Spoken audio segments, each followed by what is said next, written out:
Let's talk about preparing for birth. This is especially helpful if you plan to have an unmedicated birth, but this information is going to be incredibly valuable no matter what your birth plan is, because at the end of the day, you cannot predict birth, you can only prepare. I've had 2 unmedicated births and I'm preparing for my 3rd one, which is very soon. And I've read roughly 10 books on natural birthing. So this is going to be a compilation of all the things that I found to be the most helpful and what I have learned through doing this a few times. So I want to start off too by distinguishing the difference between my first 2 births, because my first one was very, very challenging.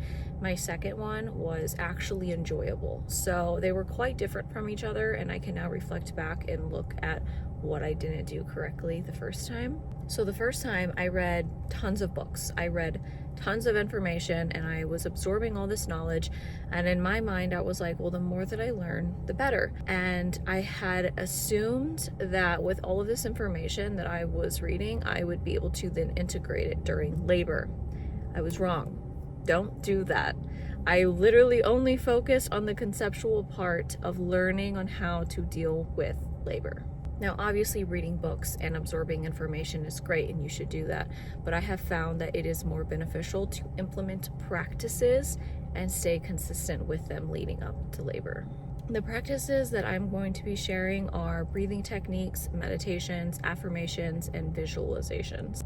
What you want to do is be able to align your body and your mind together and already have in practice this space that you want to enter into when labor comes. This will serve you so much better than just having the conceptual information. Giving birth is so spiritual and it's so primal, and you will not be using your brain very much. You will be very much in your body. So bridging that gap between your mind and your body is so important so that you can be deeply attuned to yourself. So first, let's talk about why birth is even painful, and then I'll talk about all of the practices, because people have this misconception that birth has to be painful, and that is just simply not true. And having this belief alone will actually contribute to so much unnecessary pain. Now, obviously, there are going to be scenarios where pain is just kind of unavoidable because something is going on. But in the majority of low-risk births, where nothing out of the ordinary is happening, it is very realistic to achieve a certain level of comfortability, but also, even for some people, an enjoyable birth. Yes, enjoyable. So in these very normal low-risk settings, the reason why someone would feel pain is normally because of the fear, tension, pain cycle. So what happens when we have any amount of fear or hesitancy or concern or worry, we tense up. And when we tense up, we feel pain. This is because not enough oxygen is getting to those muscles that are working really, really hard. If we enter fight or flight, our bodies are not overly concerned with making sure the oxygen goes to our uterus because it is trying to work on survival. So our biggest goals when preparing for birth is to reduce fear and release tension. Some people might say, well, I'm not really afraid. Like, there's nothing for me to be afraid of. I'm not scared, but consciously you might not be. But there could still be subconscious fears that you really want to dig deep and uproot, because if you ignore them now, they will show up in labor. This is why we have to unlearn and relearn a lot of the things that we believe to be true about birth, especially if you live in the United States. We have a very terrible view of birth in the United States, and I do believe that that is one of the biggest contributions to why we have really high rates of medicated birthing. Releasing what doesn't serve us and integrating a more conscious and intentional idea of birth will help us achieve a more positive birth outcome, even if it doesn't play out the way that we hoped. We cannot predict, only prepare, and being prepared with sharpened skills is invaluable. So let's get into my favorite practices. If you are already an experienced meditator, you definitely have a head start. If you have no experience, you can look up guided meditations on YouTube. You can also look up specifically hypnobirthing guided meditations, which are extremely helpful. It will help you enter this really fluid, trance-like state for whenever you go into labor. This helps you really stay in your body and remain really calm and relaxed. They'll help you with breathing techniques, which I would argue is the number one determining factor of whether someone is going to experience a painful or painless birth. There are different types of breathing techniques too, depending on what stage of labor that you're in. Sometimes you can just do this intuitively. Sometimes you might want some guidance, so they will help you with that as well. For me, I did it intuitively, and I would do really slow, controlled breaths in, 5 seconds in, 5 seconds out. And I liked counting because I knew that once I got to like the second, third, sometimes fourth breath, that contraction was going down. And it made it very, very, very easy, and with a really deep belly breathing, it made it not painful. Once I could tell transition was happening, I started breathing out like through the birth canal, if that makes sense. Like you kind of push your energy and your breath during the exhale down, and it helps you to breathe baby out. And it's very helpful if you can kind of sync this up with that ejection reflex that you're going to be feeling when you're fully dilated. So I've kind of skimmed over tension a little bit. Now, one way that you can counter this and reduce discomfort is to go completely limp during contractions, like jaw open and relax. You might look a little silly, so what? Arms and shoulders slumped down. It does wonders. Your jaw muscles are connected to your pelvic floor muscles, so if you want those muscles down there to relax and to soften, you have to do the same thing with your jaw.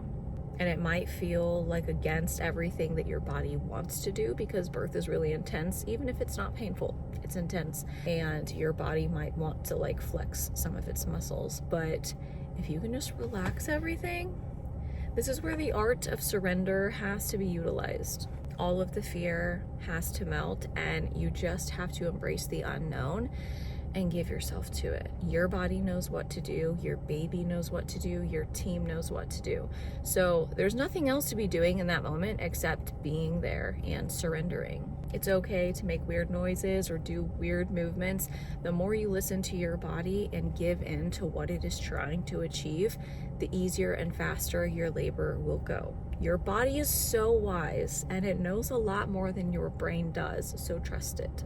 Next thing I want to talk about is visualizations. Now, the very specific type of visualization that you might want to implement is going to be personal, but I'm going to share the ones that I found to be helpful for me that I think would be helpful for a lot of people. So one of the visualizations that I really liked was picturing all of my maternal ancestors being there with me in spirit and supporting me, feeling like they're contributing to the energy of the room and helping me achieve an enjoyable, easy, healthy birth. When we're in that mental space during labor, we are so not here.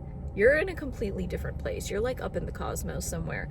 So I found it really helpful to remember that you are in a very sacred space where millions of women have been there before you, and a lot of women are also there in that moment the same time as you while you're also giving birth. It feels very supportive and like you're being embraced across time and space. Another visualization that I found to be so helpful was before I actually went into labor. I would do this practice very often, most nights, and I would do breathing exercises while I'm squatting, and I would picture my vagina opening up and getting huge, like massive, big enough for a baby to just like fall through, you know what I mean? And this really gives your body permission to actually do just that.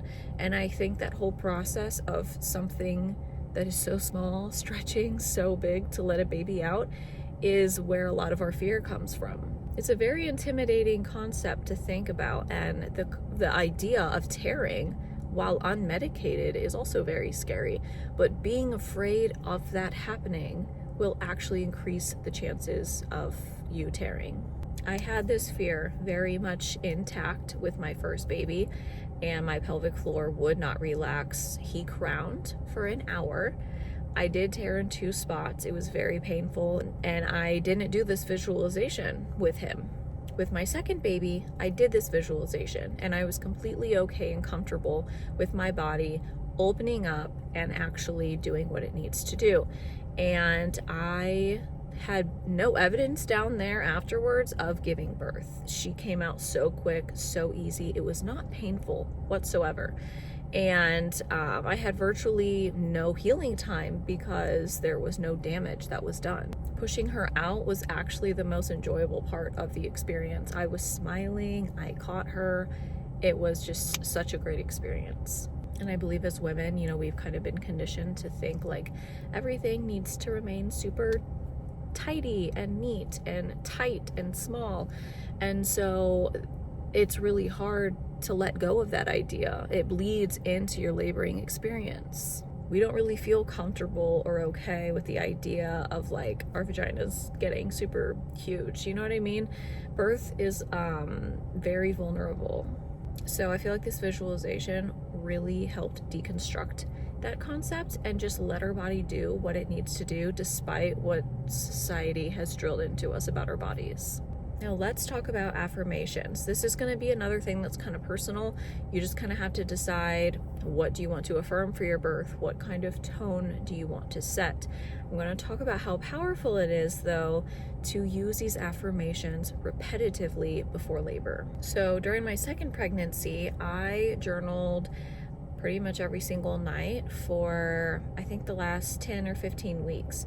And one of the things that I kept writing down was, what was it? Quick and easy birth. And I had written it in a certain way in my notebook. And I had done it so many times that I ended up having dreams where the way that I wrote it in my journal was overlaid like in my eyes and on top of everything in my dreams. Everywhere I was looking around. It was really crazy. And that was when I knew that the subconscious programming of that affirmation was successful. So I had kept affirming, quick, easy birth. Guess what? That birth, that labor was an hour and a half, and I pushed for 10 minutes. It was very quick. It was very easy. And I would use those affirmations to be a concept to meditate on during those meditations and during those breathing exercises. So it was something that just kind of clicked when I was in that space. So the last thing that I want to touch on really briefly is like prenatal yoga, stretches for pregnancy, and also if you are able to work out and gain strength, I highly recommend doing that because you will be so grateful during labor. Labor is quite the workout, and your recovery will be a lot better if you're in good shape. Oh, you can also do perineal massages. I personally did not do these. Some people might not really enjoy doing them, but if you do, they can help reduce your chances of tearing. It helps to soften and tone your pelvic floor muscles. So if you struggle with really tense muscles, I would recommend trying to do them. You can do them before labor, leading up to labor. You can also do them during labor. So if you don't know how to do them, just Google perineal massages. So the last thing is I'm going to list some really amazing birthing books right here. I'm not going to go into detail about any of them in this video because I've already done kind of like an overview of most of these on TikTok. So you can go to my playlist called Parenting, and most of these should be in there. But I hope this information gave you some new powerful tools to integrate into your own labor.